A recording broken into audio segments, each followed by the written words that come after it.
Today we've got Yinka Odumakin, who's spokesperson for Unitary. Thank you for coming on this morning. Good morning. My pleasure.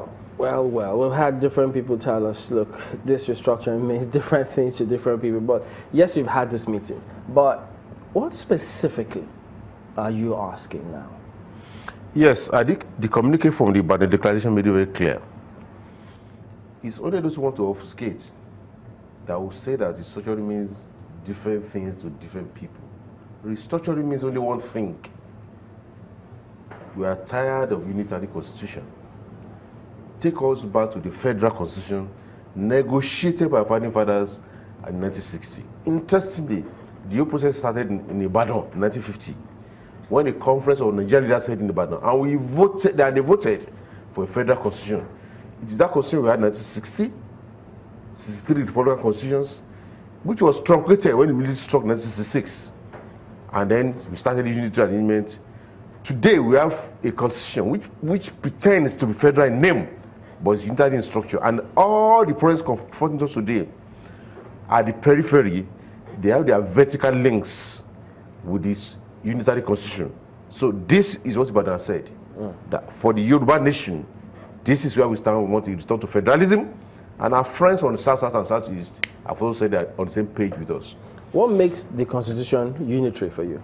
Yes, what makes the constitution unitary is very clear. That when you take the Decree 34 of 1999, called 1999 Constitution, there are 67 items on the exclusive list, the highest in the history of constitutional making in this country. The remaining items on the concurrent list is also in the constitution that when there's a clash between the federal unit and the federal government, the federal take position. Therefore, all powers in Nigeria today are vested in the federal government. That is never so in any federal constitution. In the federal constitution, you have the central government, federation units that are coordinates, not subordinates. So in a federal situation, you don't have a situation where the federal government takes all the resources across the country, sits on it in Abuja and say, yes, I'm giving bailouts, come and take bailouts. No, it's not done. The only land that belongs to federal government in Nigeria today is FCT. FCT produces nothing. So you take oil and gas receipt, you take VAT from Lagos and other places, tax on other places, you sit on it, and see your federal government, you get so bloated, and you take all functions, you have federal roles, the minister works in Abuja, he doesn't know where many of the rules are.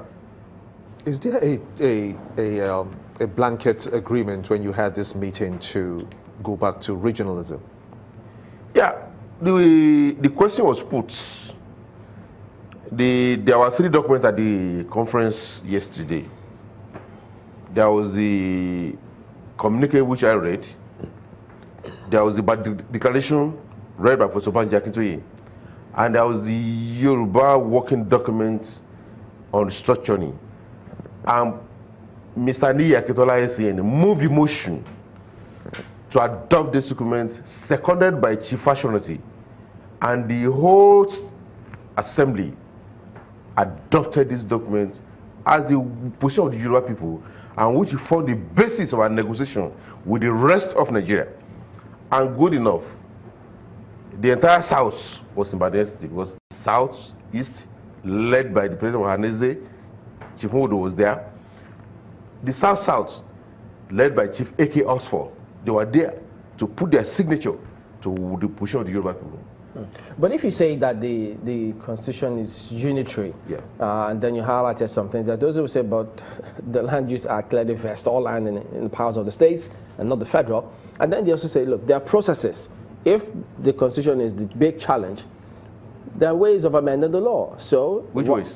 National Assembly. No. So if you were to go through National Assembly, wouldn't you get the kind of amendments you want to change it or make it a federal constitution? You cannot get it from National Assembly. Why? Why? Let's get it clear. The National Assembly, they are lawmakers. They are not the ones to constitute us.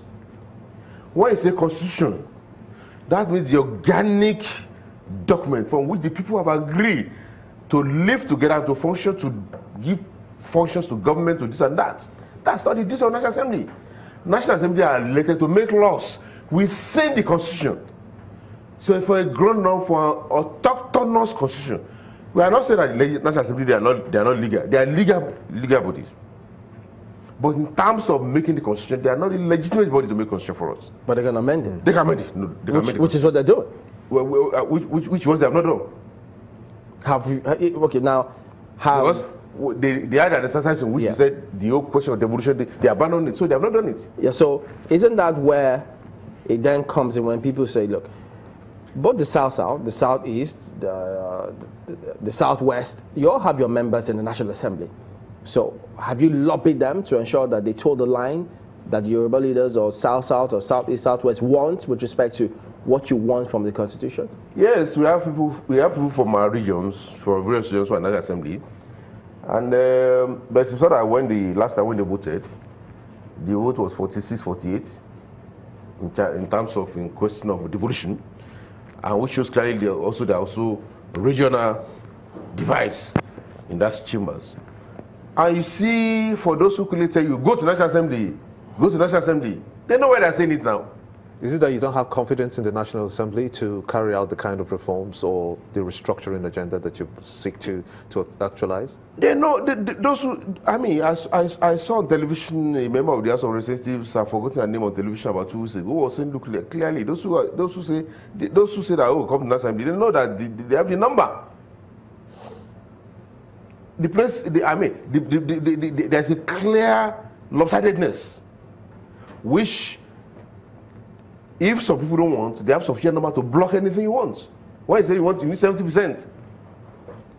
And these are not our provisions. These are also provisions that the people in Nigeria never decided anywhere that to have anything to pass to the Assembly, you need 70%. This was a constitution prepared by Johnson Abacha for self-transmission. He died. They went to pick it from under his pillow. They set up Nikito Bibane to just tinker with it. As at the time General Obasanjo was sworn in 1999, there was no clean copy of this constitution. It was still they were still in Heritage Press in Abuja.